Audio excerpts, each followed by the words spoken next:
¿Qué tal? Qué bueno que están con nosotros en el noticiero más veloz del planeta. 10 a las 2, información a ritmo digital. La 1. Alejandra Cuevas, quien abandonó el penal por órdenes de la Suprema Corte luego de permanecer más de 500 días tras las rejas, agradece a quienes se solidarizaron con su causa. Como sabemos, Cuevas y su madre Laura Morán fueron acusadas por el fiscal Alejandro Gertz Manero de ser las responsables de la muerte de su hermano Federico, del que Laura fue su pareja sentimental durante más de 50 años. Alejandra Cuevas agradeció el apoyo de la sociedad y los medios para recuperar su libertad. Una cosa tengo muy clara, es la que tengo más clara del mundo. Sin ustedes esto no hubiese sido posible. Ahora estoy libre, pero estoy libre ¿por qué? No estoy libre por las instituciones, no estoy libre por el fiscal, estoy libre por ustedes, que se unieron, me arroparon sin conocerme y arroparon a mis hijos. Eso es lo más importante, ni tengo manera de agradecerlo. Pero una vez más me doy cuenta que la sociedad sí podemos presionar y sí podemos lograr lo que queremos. Así como me ayudaron, que fue una ayuda, les repito, no estaría yo aquí platicando con ustedes. Seguiría en una celda en Santa Marta. Ahora todo terminó, pero no termina. Necesitamos que me ayuden para que ahora que esté terminado todo el proyecto de la asociación, me ayuden a sacar personas inocentes como yo. Ahora fue libertad para Alejandra. La próxima será la libertad para mi mejor amiga, libertad para Mara. Y así me encantará que todos sigamos en esta lucha, porque yo nunca hubiese ayudado a alguien que no conocía. Me dieron un ejemplo y una lección de vida en la cual sin ustedes estaría yo nuevamente presa. Muchas gracias. La 2. Y a propósito de este episodio, en el Universal acaba de escribir un artículo contundente. Gertz se tiene que ir. Hablo, por supuesto, de ese gran experto en temas de seguridad y justicia que es Alejandro Ope. Así de contundente, Alejandro, Gertz se tiene que ir. Yo creo que sí, Ricardo, yo creo que lo sucedido es muy grave, ¿no? O sea, Alejandro Gertz Manero utilizó el poder inmenso que le confiere el cargo de fiscal general de la República para satisfacer sus deseos de venganza, para litigar asuntos personales, ¿no? Manipuló a la Fiscalía General de Justicia de la Ciudad de México para meter en la cárcel durante 528 días a una mujer inocente acusada de un delito que no existe, ¿no? Logró que un juez y que un órgano colegiado del Tribunal Superior de Justicia de la Ciudad de México dictara prisión preventiva contra una mujer que no hizo nada, ¿no? Que extorsionó, pero además no solo eso, además extorsionó a la familia de Alejandra Cuevas y de Laura Morán, literalmente los extorsionó, literalmente les pidió dinero, ¿no? Y bienes de su hermano. Además pretendió que los hijos de Alejandra Cuevas se autoincriminaran, les pidió que se autoincriminaran por delitos que no cometieron y no pudieron haber cometido, ¿no? Utilizó todas las chicanas posibles e imaginables para prolongar la tortura de una mujer de 93 años y para mantener en prisión a una mujer de 68, ¿no? En un proceso que no tenía ni, que como demostró la Suprema Corte de Justicia de la Nación, no tenía ni pies ni cabeza, no había delito que perseguir, ¿no? Además, no solo eso, sino que intentó presionar a miembros del Poder Judicial de la Federación, incluyendo a ministros de la Suprema Corte de Justicia de la Nación, para evitar que se les concediera un amparo y cesara la persecución en contra de Alejandra Cuevas y Laura Morán. Y según las afirmaciones de Julio Scherer y de Jorge Carrasco, hechas recientemente en la revista Proceso, trató de usar incluso a la Consejería Jurídica de la Presidencia de la República para ese propósito, ¿no? Se ha valido una y otra vez de recursos públicos para litigar sus asuntos personales, ¿no? Se le ha demostrado ya en que cometió plagio en al menos 2 ocasiones, y a pesar de ello se le usó su relación, entre sus relaciones de poder, para ser admitido investigadores en el nivel 3, ¿no?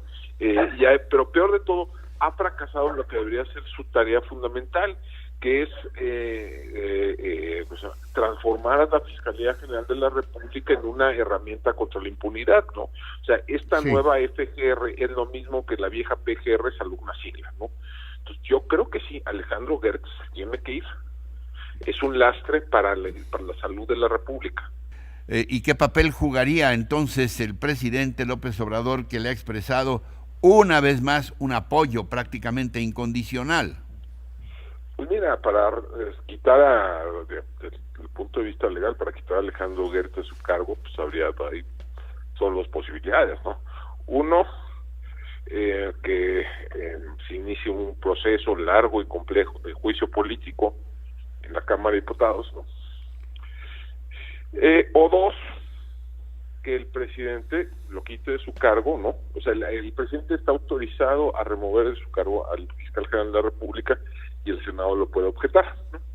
Entonces, ahí también está, o sea, Alejandro Gertz Manero está donde sigue, porque el presidente así lo ha decidido. Hay que decirlo, el presidente ha decidido que esta persona que cometió todos estos hechos que narraba siga siendo fiscal general de la República. Y en un caso de injusticia muy similar, Rosario Robles envía una carta al presidente López Obrador, la ex titular de Sedesol, actualmente en prisión, acusada de un presunto desvío por 5,000 millones de pesos en lo que se conoce como la estafa maestra, asegura tener informes relativos a su detención. Habla de una conversación sostenida entre el presidente López Obrador, el fiscal Gertz Manero y el ex consejero jurídico de la presidencia, Julio Scherer Ibarra, en la que supuestamente el fiscal los convenció de que la única manera de llegar a peces más gordos era presionándome y metiéndome a la cárcel. Y le dice al jefe del Ejecutivo, solo usted puede ponerle un alto. No pido, exijo justicia. A las afueras de Palacio Nacional, Mariana Moguel, hija de Rosario Robles, habló con la prensa.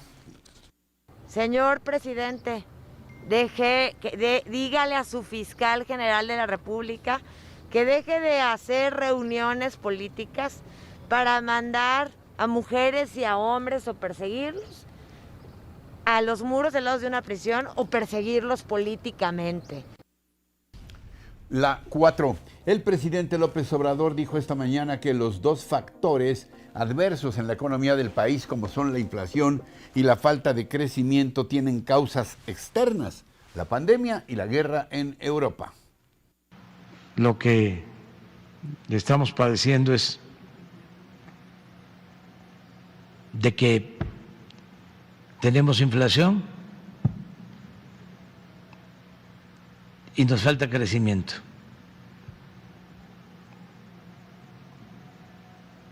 No es por echarle la culpa, pero sí es la pandemia que nos pegó muy fuerte.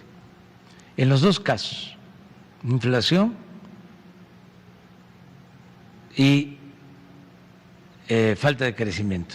Son dos factores externos. La pandemia y ahora la guerra.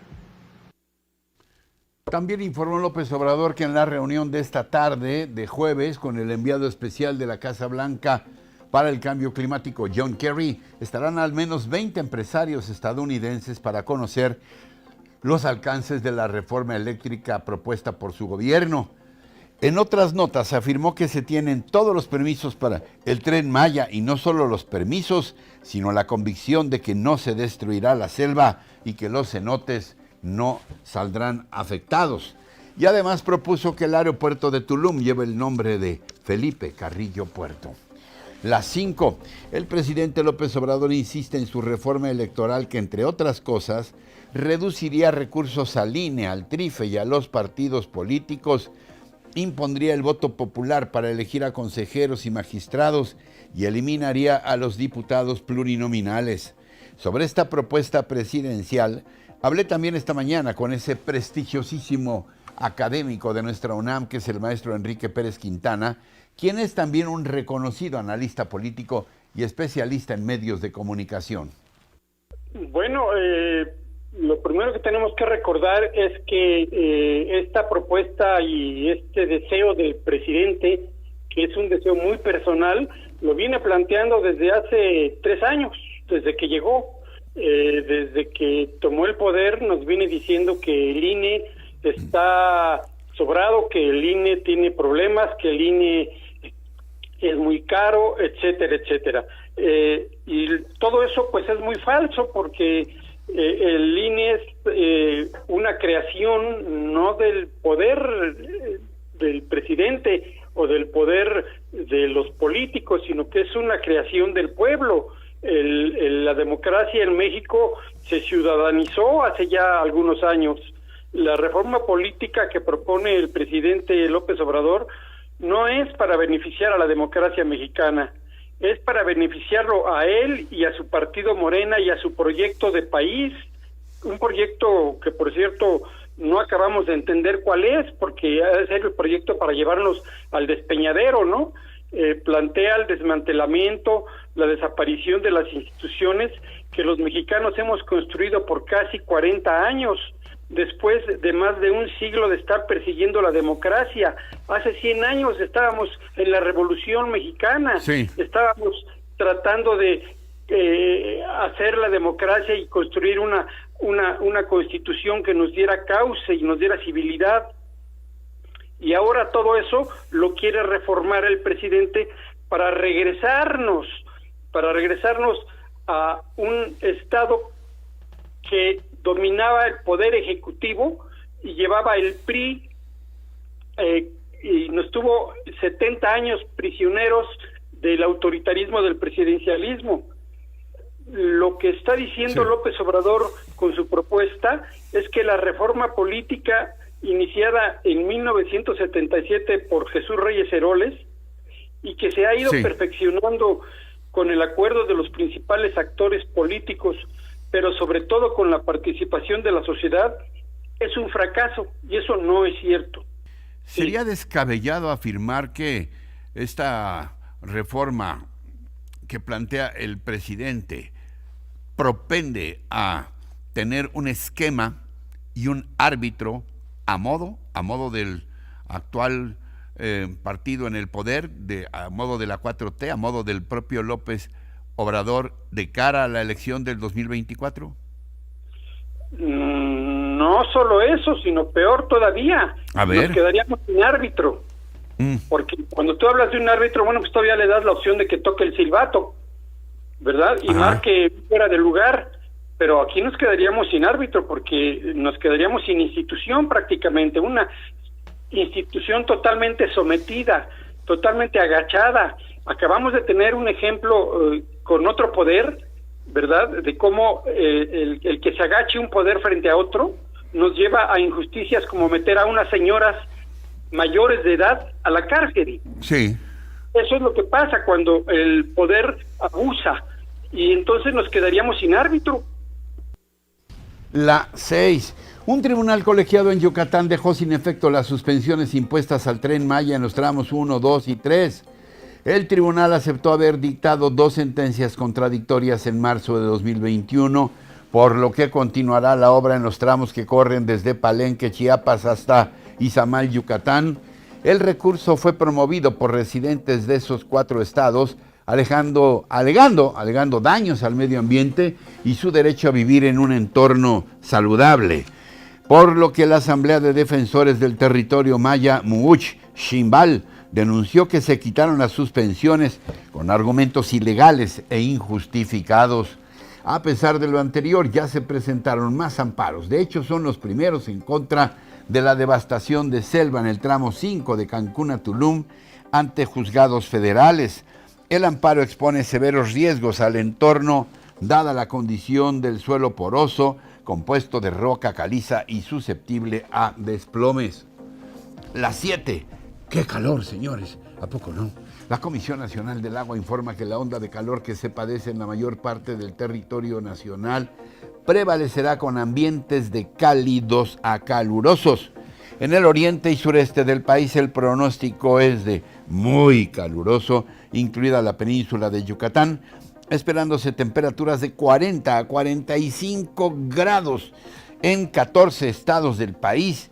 Tome nota de dónde se espera que el termómetro alcance esos topes calientes. Oriente de Campeche, centro de Chiapas, oriente de Coahuila, oriente de Durango, norte y noroeste de Guerrero, norte de Hidalgo, sur de Morelos, norte y noreste de Nuevo León, norte de Puebla, norte de Oaxaca, oriente y sureste de Tabasco, sur de Tamaulipas, oriente de San Luis Potosí, centro y sur de Yucatán.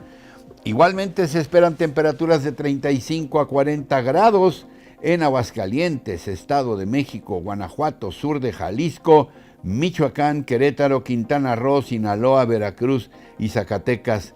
Y nos va a ir bien aquí, de 30 a 35 grados Celsius en la Ciudad de México, Colima, Nayarit y Sonora. Debido a las altas temperaturas, las autoridades recomiendan a la población tomar medidas preventivas como evitar la exposición prolongada a la radiación solar, hidratarse adecuadamente, poner especial atención a enfermos crónicos, niños y adultos mayores, así como atender las indicaciones de las autoridades de salud y de protección civil. La 8.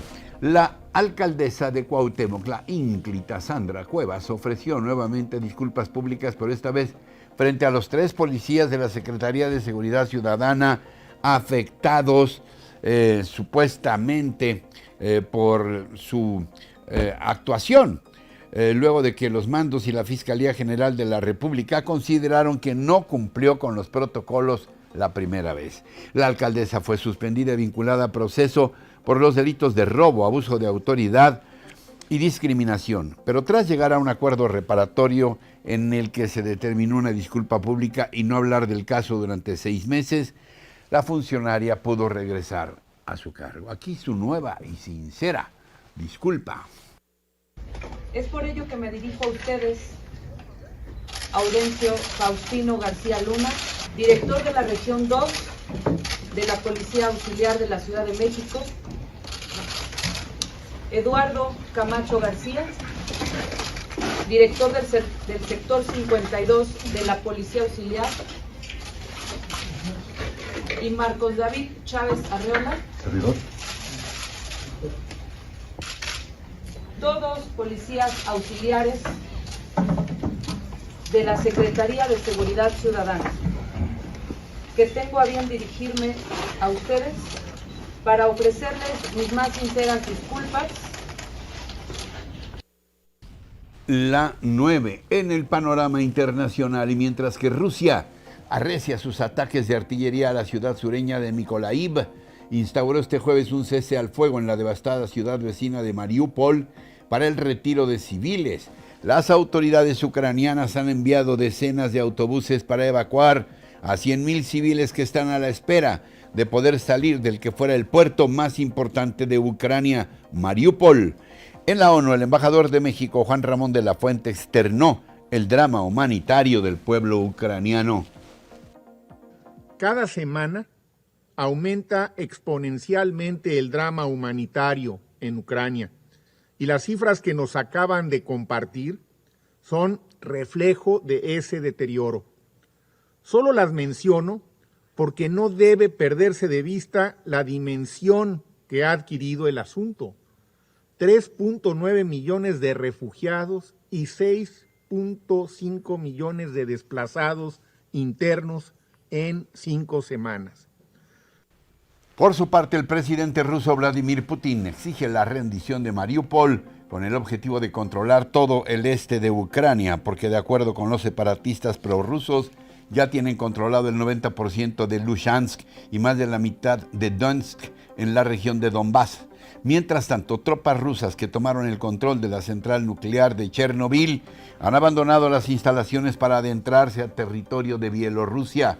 La OTAN considera que el ejército ruso no se está retirando, sino reposicionándose para nuevos ataques. En otras notas, el presidente de los Estados Unidos, Joe Biden, liberará 1 millón de barriles de petróleo al día durante los próximos 6 meses como una respuesta a la escalada de precios de la energía derivada de la guerra en Ucrania. Por su parte, Francia y Alemania preparan nuevas sanciones a Rusia, mientras que este país prepara también lo mismo para empresarios, funcionarios y legisladores de los países considerados ya enemigos de Rusia e insiste en que el gas sea pagado en rublos o cortará el abasto este sábado a los países europeos. La 10. Seguramente todos lo recordamos por películas como Duro de Matar, Pulp Fiction, Armagedón y algunas muy sensibles como El Sexto Sentido, entre muchas otras. Hablamos de ese carismático actor que es Bruce Willis y quien nos ha regalado tantas emociones a lo largo de los años, pero ahora nos sorprende con un inesperado anuncio: su retiro de la actuación, del cine, a causa de una extrañísima enfermedad. Willis, de 67 años, ha sido diagnosticado con afasia, un trastorno cognitivo que impide a una persona comprender correctamente el lenguaje. Esto es, que puede tener dificultad para hablar, escribir o leer. De acuerdo con la Clínica Mayo de los Estados Unidos, esta afección suele presentarse de forma repentina luego de un accidente cerebrovascular, y los síntomas que manifiestan los pacientes es que pueden cometer errores constantes en el uso de las palabras, así como emitir sonidos incorrectos mientras conversan. Igualmente podrían escoger palabras que al unirse no tengan sentido, y lo mismo podría ocurrir cuando redactan o interpretan el mensaje de otra persona. Esta afección, terrible para un actor por supuesto, que desafortunadamente se presenta junto a otros desórdenes como dificultad de visión, movilidad o memoria, no tiene sin embargo un impacto en la inteligencia de quien la padece. Luego de que la afasia es diagnosticada por un médico, el tratamiento común es la terapia del lenguaje, y los resultados pueden variar, aunque la mayoría de las personas presenten algún grado de recuperación y otras llegan incluso a recuperarse por completo. Ojalá que eso ocurra en el caso de Bruce Willis. Así que un abrazo a la distancia, querido Bruce, quien esperamos salga adelante de este nuevo reto en su vida, sabiendo que es un hombre duro de doblar. Y así, muy cinematográficos, muy emocionados y muy solidarios, llegamos al final del día de hoy. Gracias, como siempre, por sus mensajes, comentarios, sugerencias y críticas. Los tomamos todos en cuenta. Y recuerden que tenemos una cita de lunes a viernes en 10 a las 2 y en todo momento con nuestros contenidos completitos en nuestras redes sociales y, por supuesto, aquí en nuestra página rochainforma.com. Hasta entonces, hasta siempre.